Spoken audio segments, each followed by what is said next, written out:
오늘 하나님께서 우리에게 주시는 말씀은 에베소서 4장 4절로 6절 말씀입니다.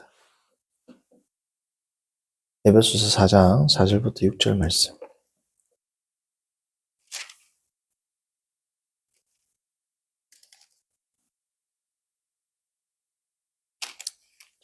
짧은 구절이니까 우리 합독합니다. 몸이 하나여 성령도 한 분이시니 이와 같이 너희가 부르심의 한 소망 안에서 부르심을 받았느니라. 주도 한 분이시요 믿음도 하나요 세례도 하나요 하나님도 한 분이시니 곧 만유의 아버지시라. 만유 위에 계시고 만유를 통일하시고 만유 가운데 계시도다. 아멘. 오늘 말씀의 제목은 unmoved mover입니다.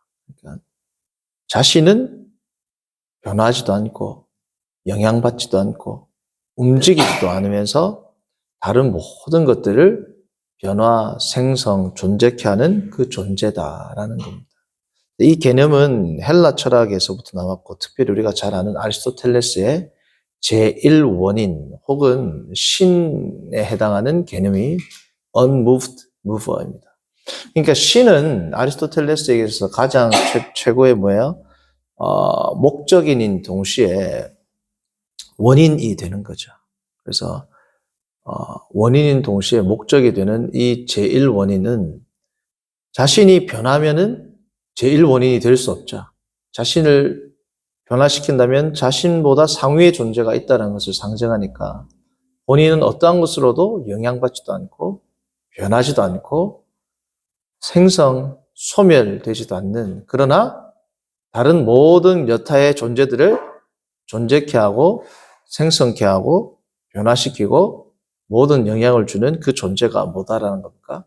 제1원인이라는 거죠. 그게 뭐예요? 우리 성경에서 말하는 삼위일체 하나님이 되는 겁니다. 삼위일체 하나님은 그 어떠한 것에 의해서도 변하거나 영향을 받지 않으시죠. 그래서 야고보서에서는 그는 회전하는 그림자도 없다라고 말씀을 합니다. 자, 이 말씀을 오늘 제가 드리는 이유는 뭐냐면 우리는 하나님의 성품을 담고 있죠.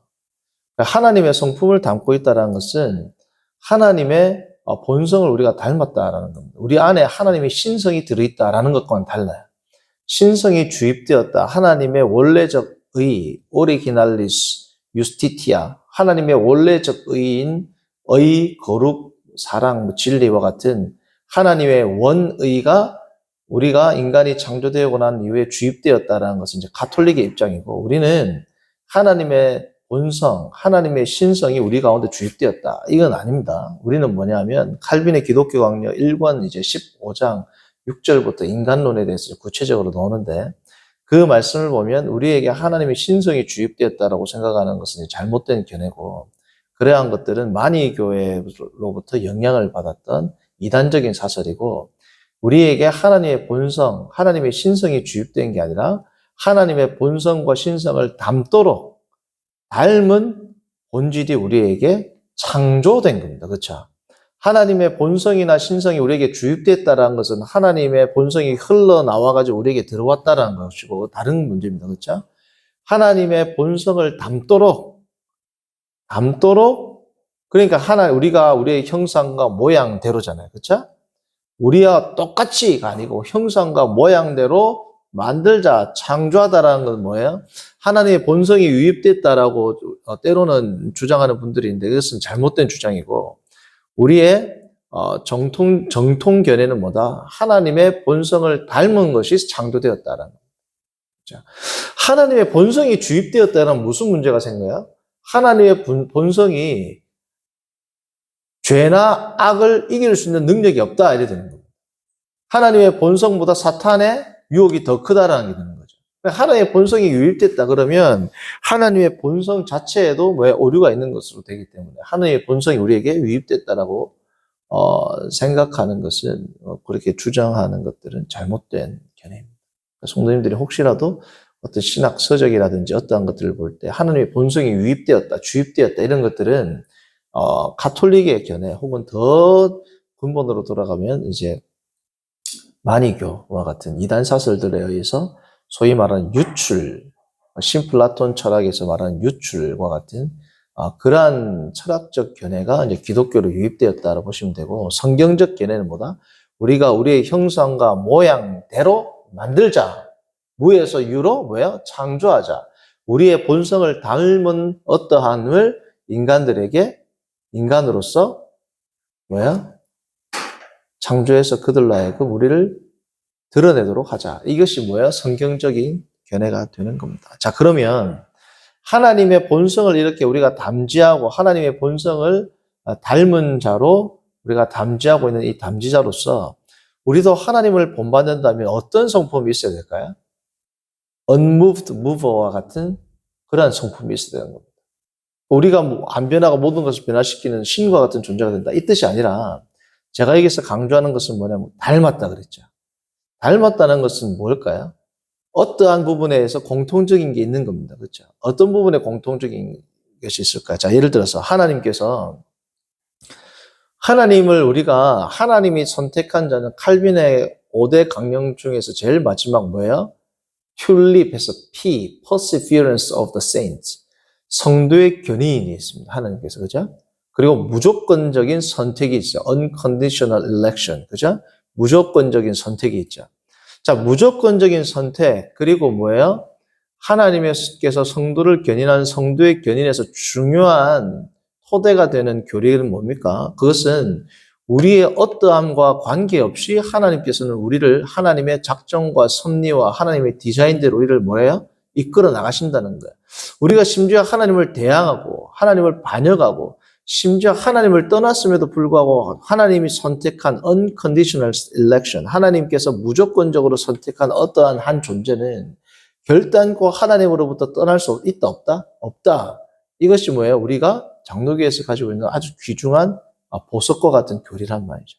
그래서 인간이 하나님을 떠났다거나 하나님의 선택을 안 받은 존재입니다. 그렇죠? 하나님의 선택을 받은 자라는 심지어 하나님에 대한 신성모독을 하고 하나님을 떠났다 할지라도 하나님이 끝까지 그를 어떻게 견인하신다. 이끌어 가셔서 하나님이 목적으로 하신, 하나님이 목표로 하신, 하나님이 목표보다는 하나님이 의도하신 원래의 디자인대로 영화의 존재까지 하나님께서 그를 이끌어 올리신다. 그게 뭐예요? 귀중한 우리의 신앙 고백이 되는 겁니다. 자, 그러면 인간이 하나님에 대해서 악한 말을 하고 반역을 하고 하나님 앞에서 잘못된 일을 했다고 해서 하나님께서 변할까요? 하나님의 가치, 하나님의 생각, 하나님의 의도가 변할까요? 안 변할까요? 변하지 않습니다. 변하는 건 뭐예요? 하나님께서 우리에게 사랑으로 대하는 것을 공의로, 우리 입장에서는 하나의 빛이지만 프리즘을 통과할 때는 7개의 빛으로 보이죠. 하나님의 사랑의 성품은 우리가 순종할 때는 끝없는 사랑의 성품으로 우리에게 다가오지만 그 동일한 사랑이 우리의 죄와 반응할 때는 어떻게 공의라는 것으로, 심판이라는 것으로 오는 겁니다. 그것은 우리의 경험적인 입장에서 변하는 것이지 하나님의 본성은 변했다 안 변했다. 하나님의 본성은 사랑인 그리고 공의, 사랑과 공의가 같이 있는 거죠. 하나님의 본성은. 하나님의 본성은 우리에 의해서 변합니까? 변하지 않습니다. 안 변한단 말이죠. 자, 그러면 우리가 이 세상을 살아가면서 성도님들 단적인 예를 든다면 내가 어떤 한 집사, 어떤 권사에게 참 사랑의 마음을 가지고 잘해주고 싶어요. 근데 그분이 나한테 너무 악하게 하고 너무 뭐예요? 잘못된 반응을 보입니다. 자, 그럼 우리의 마음이 변해요, 안 변해요? 변하죠. 좀 뭐야? 쥐가 뭔데? 이 성품은 하나님이 우리에게 주시는 하나님을 본받도록 우리에게 만들어 주신 성품이다 아니다? 아닌 겁니다. 우리가 하나님의 성품을 담는다면 뭐예요? 우리의 이 마음은 변하면 돼야 안 돼요? 안 되는 겁니다. 불가능하죠. 우리가 왜요? 죄가 있으니까. 그러나 이 변하는 것이 잘못됐다라는 것 정도는 인지를 해야 돼요. 그렇죠? 이 지금 변하는 것, 내 마음이 그의 행동에 의해서 변화되는 것은 이것은 하나님이 주신 성품이 아니구나. 라는 것을 먼저 캐치하고 하나님의 성품으로 내 마음이 가다듬어질 수 있도록 unmoved, 내 마음이 동요되지 아니하도록 하나님 앞에 기도하고 내 자신을 붙드는 삶, 이게 뭐예요? 성도의 삶으로, 성화의 삶으로 나아가는 겁니다. 물론 내 마음은 하나님이 주시는 평안과 그를 향한 사랑으로 간직하고 있지만 행동은 때때로 뭐예요? 다르게 나타날 수 있습니다. 예를 들면 잘못된 건데 예라고 해야 됩니까? 예라고 하다가 잘못된 어떠한 것들을 요구할 때는 아니요라고 나의 행동은 바뀌는 겁니다. 그렇죠? 그러나 나의 마음과 내면은 어떻게? 바뀌지 아니하도록 하나님께서 내 마음을 붙들어 주시도록 하나님께 기도하고 내 마음을 살피는 삶. 이게 뭐야? 성도의 삶이고 그것이 제가 지지난주에 에베소서를 하면서 뭐예요? 4장은 에베소 교인들에게 주는 하나의 신앙 강령인데 어떻게 하면 세상 가운데 그리스도인으로서 드러내면서 세상과 섞이지 않는가를 이야기할 때 이 부분을 우리가 잠깐 다루었습니다. 그렇죠? 세상과 섞이지 않으면서 그리스도의 정체성을 드러내는 것은 결국은 성도가 이 교회 안에서도 잘못된 성도, 하나님의 말씀을 어기는 성도들과의 관계에 있어서 나의 정체성을 변화시키지 않은 동시에 그들에게 그리스도인으로서의 그 빛을 드러내는 것. 이것은 교회 안에서와 교회 바깥에서가 어떻게? 동일한 삶의 양식으로 드러난다. 그게 이제 지지난주에 설교였지 않습니까? 그러니까 오늘은 그것을 좀 더 세분해서 이제 그렇다면 우리가 거기서 중요한 가치가 겸손과 온유와 오래 참음이었습니다. 그렇죠?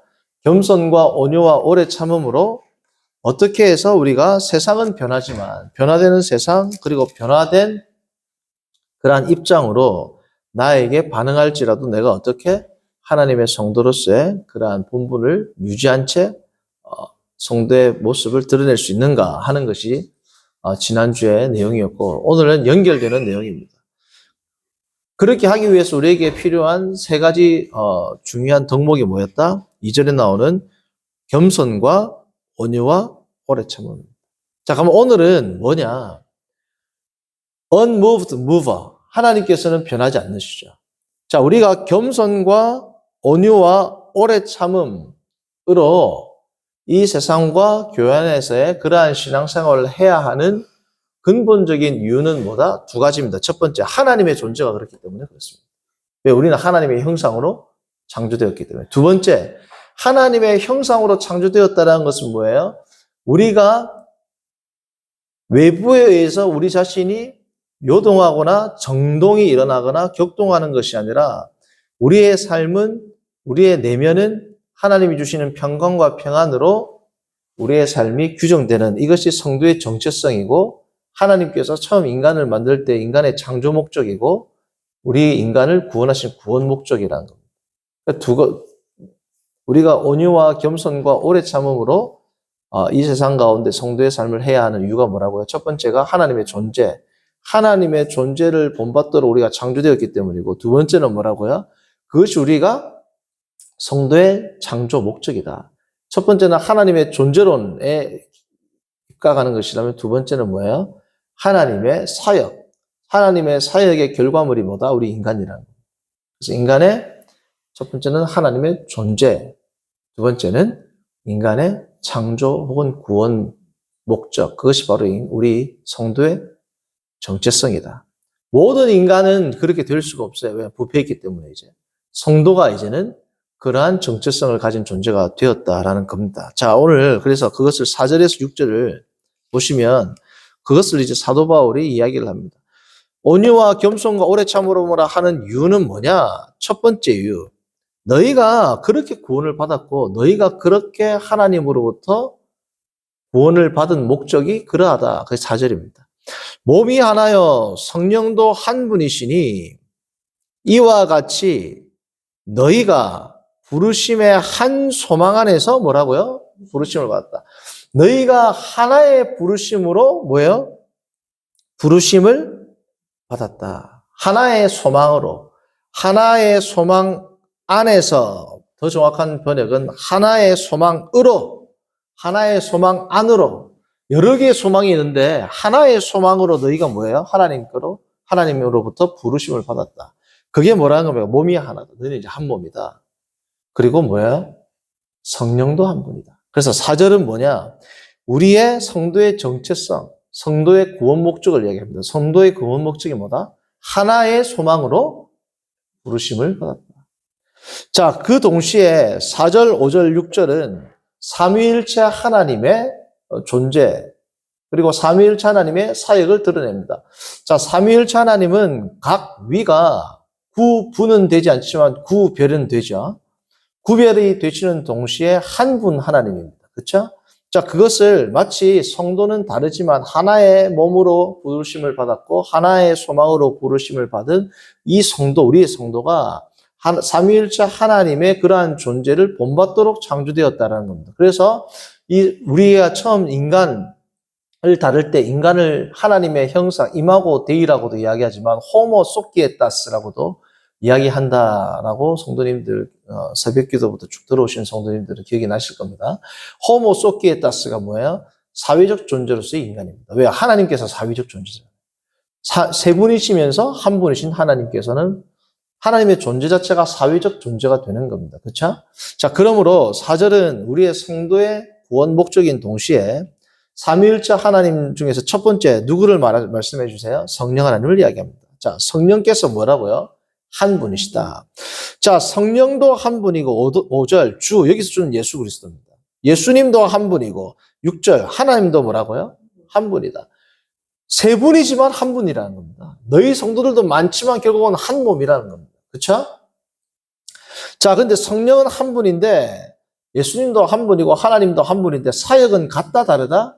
같은 사역인데 구별이 되는 사역들이 있단 말이죠.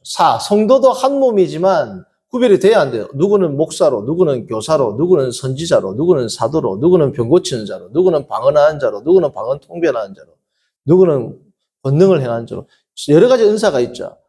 마찬가지로 하나님께서 한 분이시지만 세 분으로서 존재하시고 그 세 분은 같은 사역을, 자, 성도들은 같은 교회를 세우지만 각자의 사역이 있는 것처럼 하나님께서 창조와 섭리와 구속에 하나님께서 공의 다 하셨지만 삼위일체 하나님 가운데 성부, 성자, 성령 하나님의 또 독특한 유독한 사역이 있다 없다? 있다. 간단한 예로 성부 하나님께서 십자가에 달리신 게 아니죠. 성령 하나님이 십자가에 달린 게 아니죠. 성육신을 하신 분이 성부 하나님이에요, 성자 예수님이에요, 성령 하나님이에요. 자, 그러면 하나님 가운데서 십자가는 누가 담당하신다? 예수님께서 담당하신다. 그것이 뭡니까? 유독한 사역이 다 뭐예요? 있다는 겁니다. 자, 그래서 성령의 사역은 뭐냐? 4절을 보시면 구속의 적용입니다. 신학적 용어로, 교리적 용어로 표현한다면 구속의 적용입니다. 어떻게 적용하신다? 성도 한 명 한 명을 한 소망으로 부르신다. 한 소망으로 불러서 성령의 역동적 사역이죠. 성도들 한 명, 개개인 한 명 한 명에게 하나의 소망을 품게 하시는 구원의 적용을 이루시는 분이 누구다? 4절에 나오는 성령 하나님이다. 자, 우리 그러면 주님, 예수 그리스도는 어떤 사역을 하시느냐? 한 분이시여, 자, 뭐라고요? 믿음. 우리에게 하나의 믿음을 주시고, 뭐예요? 세례를 베푸시는 분이다. 자, 그런데 우리가 마태복음을 보면 세례를 베푸시는 주체는 누굽니까? 삼위일체 하나님입니다. 너희가 성부, 아버지와 아들과 성령의 이름으로 세례를 주고, 나오죠? 아들의 이름으로 세례를 주고가 아니고 성부, 성자, 성령 하나님의 이름으로 세례를 주라고 합니다. 그러니까 우리가 수세식을 할 때도 뭐예요? 세례를 할 때 내가 성부와 성자와 성령의 이름으로 아무개에게 세례를 베푸노라 나오지 않습니까? 자, 그런데 여기에 믿음과 세례를 누구에게 지금 귀속시키고 있어요? 성부, 성자, 성령 하나님 가운데 성자 예수님께 귀속을 시킵니다. 왜요? 자, 그 이유는 성경을 보면 우리가 알 수 있습니다. 자, 사도행전 4장을 봅니다. 자, 에베소서 4장을 표시해 놓으시고 사도행전 4장 12절을 보시면 사도 베드로가 예루살렘에 있는 성도들에게 설교하는 내용입니다. 첫 번째 설교 내용. 자, 첫 번째 설교 내용은 2장에 나왔었고 지금은 사도 베드로가 공회 앞에서 그들의 신앙을 말하는 내용입니다. 4장 12절을 봅니다. 자, 사도 베드로가 뭐라고 하느냐? 8절 보시면 성령이 충만하여 그가 이제 설교를 합니다. 성령이 충만한 성령의 사역으로 이제 설교를 하는데 그 내용이 뭐다? 12절. 다른 이로서는 구원을 받을 수 없나니 천하 사람 중에 구원을 받을 만한 다른 이름을 우리에게 주신 일이 없음이로다. 다른 이로서는 뭐라고요? 구원을 받을 수 없다. 그러니까 누구의 이름으로 뭐예요? 너희가 구원을 받는다? 예수 그리스도. 그래서 믿음, 아까 말했던 4장 5절에 나왔던 주도 한 분이시요 믿음도 하나요. 할 때 이 한 믿음은 누구를 믿는 믿음이다? 예수 그리스도, 하나님을 믿는 믿음이 아닙니다. 하나님을 믿어서, 성령님을 믿어서 구원받는 게 아니에요. 유대인들도 하나님 믿잖아요. 그렇죠? 예수 그리스도. 자, 12절. 다른 이로서는 구원을 있을 수 있다, 없다? 없다. 구원을 받는 그 믿음은 누구를 믿는 믿음이다? 예수 그리스도를 믿는 믿음이다. 자, 세례도 나옵니다. 자, 8장. 너희가 성부, 아버지와 아들과 성령의 이름으로 세례를 베풀고, 삼위일체 하나님의 사역이지만, 자, 구속도 삼위일체 하나님의 사역이지만, 십자가는 누가 지셨어요? 예수님이 지셨죠. 세례도 마찬가지입니다. 삼위일체 하나님의 사역이긴 하지만, 특별히 누구에게 어떨 때 세례가 베풀어지느냐? 성도님들 사도행전을 보시면 거의 대부분, 거의 모든 경우에 있어서 어떨 때 세례를 베푸냐면 하나님을 믿을 때, 하나님을 인정할 때라고 안 합니다. 유대인들도 하나님 인정하죠. 세례를 베풀 때는 예수 그리스도를 믿을 때, 예수 그리스도를 주로 받아들일 때, 예수 그리스도를 믿는 그 믿음, 다른 이로서는 구원을 얻을 수 없다라는 그 예수 그리스도를 수납할 때 베푸는 게 뭐다? 세례입니다. 그러니까 에베소서 6장 5절에서 주도 한 분이요, 믿음도 하나요, 세례도 하나. 그러니까 믿음과 세례의 지금 중심 존재는 누구다? 성부, 성자, 성령 하나님 가운데 성자 예수님이라는 겁니다. 자, 우리가 아는 에디오피아 내시에게 빌립이 세례를 주는 장면, 8장 35절부터 봅니다. 자, 세례를 주기 전에 빌립이 에디오피아 내시에게 뭘 설명을 해주냐? 우리가 잘 아는 이사야서의 말씀을 에디오피아 내시가 이제 우리가 잘 아는 이사야 53장 있죠. 53장에는 고난당하는 종에 대해서 이야기합니다. 자, 35절부터 그걸 쭉 설교하고 나서 빌립이 입을 열어 이 글에서 시작하여 누구를 가르쳐? 예수를 가르쳐 복음을 전하니 길 가다가 물 있는 곳에 이르러 그 내시가 말하되 물이 있으니 내가 세례받으면 무슨 거리낌이 있느냐. 자, 에디오피아 내시가 하나님을 믿었고 이사야서를 읽었다는 것은 하나님을 믿었죠. 그러나 구체적으로 뭐예요? 예수 그리스도를 가르치는 복음을 듣고 믿을 때 베푸는 게 뭐였다? 세례였다. 고넬료에게 사도 베드로가 세례를 베풀 때도 마찬가지입니다. 10장 36절부터 봅니다.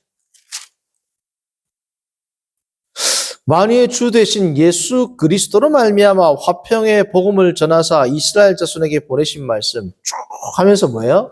예수 그리스도에 대한 설교를 36절에서 43절까지 쭉 하고 나서 성령이 내려오시니까 사도 베드로가 베푼 게 뭐다? 세례를. 48절 명하여 예수 그리스도의 이름으로 세례를 베풀라 하니라. 그들이 베드로에게 며칠도 묵기를 나오죠? 예수 그리스도를 믿는. 그래서 성령은 구원의 적용이고 예수님은 뭐예요? 구원의 성취입니다. 구원의 성취. 예수 그리스도는 구원을 성취하셨고 성령께서는 아까 에베소서를 보면 뭐야? 4장 4절을 보시면 구원을 적용하셨고 6절을 보시면 하나님도 한 분이시니 여기서 말하는 하나님은 누구예요? 4장 6절 에베소서 성부 하나님입니다. 성부 하나님. 성부 하나님도 한 분이시다. 만유의 아버지로 만유 위에 계시고 만유를 통일하시고 만유 가운데 계시다. 이게 헬라어로 호 하면은 관계대명사 후입니다. 그는 에피판톤 모든 것 위에 여기서 모든 것은 모든 성도입니다. 모든 족속들, 모든 만물들 그것은 3장에 나오고 3장 14절 15절 보시면 이러므로 내가 하늘과 땅에 있는 각 족속에게 모든 족속에게 여기서 말하는 모든 판톤 똑같아요. 판이라는 3장 14절 15절은 모든 족속들 앞에서 모든 족속들 가운데서 내가 하나님 앞에서 기도를 한다 할 때 여기서는 14절은 각 족속인 모든 족속을 이야기하는데 지금 6절에 나오는 만유는 모든 피조물들 혹은 모든 사람들이 아니라 누구를 이야기하냐면 모든 성도들을 이야기합니다. 왜냐하면 첫 번째 4장 1절부터 지금 문맥이 지금 누구를 이야기하는 거예요? 모든 사람들이 대상이에요. 성도들이 대상이에요. 성도들이 지금 문맥이 성도를 이야기합니다. 두 번째 아버지라고 나오죠. 하나님, 성부 하나님을 아버지라 칭할 때에는 사도 바울은 대부분 불신자들에게는 아버지라는 표현을 안 씁니다. 물론 헬라 문화권에서는 제우스라든지 모든 신들을 우리가 사도행전을 보면은 사도 바울이 아덴에서 설교를 할 때 아라투스의 시를 인용하면서 너희가 다 신의 소생이로다 할 때 그때는 제우스를 이야기하거든요. 그들의 시에서는. 이방 신관에서는 모든 사람들은 신의 자손들이다라는 그러한 사상이 있고 우리도 신학적인 폭을 넓힌다면 모든 피조물들의 아버지가 되죠. 하나님께서 다 창조하셨으니까. 그러나 사도 바울이 이야기할 때 아버지라고 쓸 때는 대부분 뭐다? 성도와 관계된 겁니다. 단순히 창조주로서 아버지를 말하는 게 아니라 아버지, 구속주로서 경험되는 성부 하나님을 일컬을 때 뭐라고 이야기한다? 파테를, 아버지라는 말을 쓴단 말이에요. 사도 바울의 용례가 그렇습니다. 그래서 첫 번째는 문맥과 두 번째 사도 바울의 용례를 보면 여기서 마녀는 모든 성도들입니다. 자, 성도들 위에 계신다. 하나님이 성도들 위에 계신다. 거룩성이죠. 초월성이죠. 통치죠. 하나님의 탁월성이죠. 자, 세 번째, 만유 가운데 모든 성도들 속에 계신다. 하나님께서 성령 하나님을 통하여 모든 성도들 한 분 한 분에게 한 명 한 명에게 내주하신다. 그렇죠? 가운데가 뭐가 있어요? 통일하시고 나오죠. 자, 만유 위에 계신다가 하나님의 초월이고 만유 안에 계신다가 하나님의 내주하심이라면 통일하신다는 건 뭐냐면 하나님의 섭리입니다. 섭리. 디아 판톤입니다. 디아. 모든 것을 관통하신다. 어떻게 관통한다? 하나님께서 이루시는 하나님의 섭리를 한 명 한 명 성도들을 통해서 어떻게 이루어 가신다는 겁니다. 자, 그러면 성도가 하나님께서 만유 위에 계시고 모든 것들을 성도들 위에서 통치하시는 하나님, 성도들 안에서 통치하시는 하나님, 성도들 가운데에서 통치하시는 하나님을 내가 믿는다면 때로는 나에게 아픔이 되고 때로는 나에게 상처를 주고 때로는 모함을 하는 성도들이라 할지라도 다 누구 손에 있다? 하나님의 통치 가운데 있고 하나님께서 나를 다듬는 뭐가 된다? 선한 도구로 쓰신다는 겁니다. 성도님들, 돌이 동글동글해지려면 부딪혀야 돼요.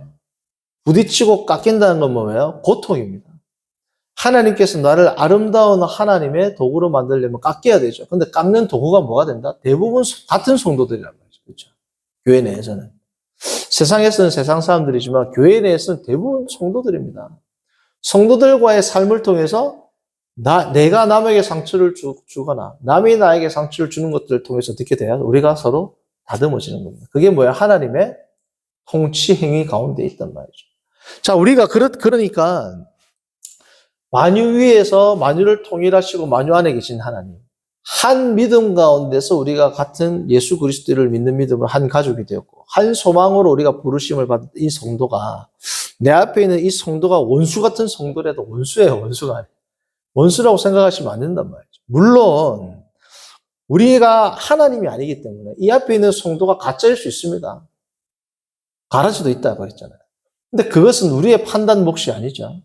하나님의 마지막 심판 때에서 결정되는 겁니다. 정말 신앙생활 할 때 보면 저건 성도 아닌데 라고 생각이 들 만한 사람들도 있어요. 정말 저 장로 아닌데 장로가 됐네 라고 생각하는 사람이 있단 말이죠. 근데 그거는 뭐예요? 우리의 판단이고 하나님 앞에 그 판단을 유보해라. 성도님들, 우리가 지금 정치에서 보지만 아무리 우리가 누가 잘못했다 뭐 했다 해도 중요한 건 뭐예요? 재판 났습니까? 물어봐요. 판결 났습니까? 지금 민주당 대표가 지금 하고 위증 교사를 하고 한마디 따가지고 재판 났습니까? 그러니까 지금 재판 안 받으려고 온갖 일들이 다 생기지 않습니까? 판사가 막 바뀌고. 왜요? 공식적인 판단이 중요한 거란 말이죠. 그러니까 우리가 이 땅에서도 속상한 일이 많을 겁니다, 성도님들. 이게 원칙적이고 원리적으로는 제가 선포할 때 쉽죠? 이 앞에 있는 사람이 원수가 아니고 하나님이 우리에게 사용한 도구고, 한 소망을 부르심을 받은 성도고, 우리의 한 몸, 말은 쉽죠? 사랑하는 성도입니다. 당장 이제 예배 끝나고 나서 고압적이 되도록 이라고 있고, 꼴보기 싫어, 안 꼴보기 싫어. 좀 먹어, 저거. 딱 보고 좀 힘있고, 돈 있고, 좀 있는 사람한테는 악수하고 잘 웃고 하는데, 좀 없는 사람한테는 이라고 했네. 저 꼬라지 보기 싫어. 이래 된단 말이지. 근데 그게 뭐야? 우리의 마음인데 이 마음은 세상 사람들도 다 가지고 있는 마음. 그래서 주님 앞에서 그런다 할지라도 내 마음이 요동하지 않고 이렇게 서 있었단 말이야. 가고 인사하고 악수 먼저 하고. 세상적인 우리가 관점을 볼 때는 참 가당치도 않지만 그럼에도 불구하고 unmoved. 우리의 마음이 요동하지 않는 것. 이게 뭐예요? 신앙의 경지에 오른 사람들입니다. 아니, 하나님이 보실 때에는 막 속은 막 요동치는데 테크닉으로 웃고 악수하고 막 잘하는 사람들 있죠. 테크닉으로 하는 사람들보다도 우리가 못해서는 안 되죠. 나는 테크닉으로 못 하겠는데 라고 하지 마시고 내 마음이 요동하고 있으면 하나님 내 마음을 붙들어 주시고 나는 속과 겉이 다른 행동은 못합니다 라고 하지 마시고 사회적인 세상적인 테크닉으로 하는 것이 아니라 하나님의 말씀을 순종하는 입장에서 해보세요. 관점을 좀 바꿔보십시오. 어떻게 바꾸냐? 내 마음은 이런데 세상적인 어떤 간교함이라든지 테크닉으로 내가 이 사람한테 악수하고 인사하고 웃고 하는 게 아니고 하나님 제 마음은 이렇지만 사랑으로 하신 주님의 말씀에 순종하기 위해서 합니다. 내 마음을 감찰하시는 주님. 내가 지금 이 사람을 사랑하지 못하는 거 아시죠? 그러나 내 마음은 내가 어찌할 수 없으나 하나님이 말씀하신 이 행동은 제가 하겠습니다. 행동이라도 할 테니 하나님 내 마음을 뭐라고요? 바꿔주십시오. 라는 관점으로 신앙생활을 해보십시오. 쉽지 않죠? 저도 많이 경험해봤습니다. 쉽지 않아가지고 저도 여러 교회에서 나왔단 말이죠.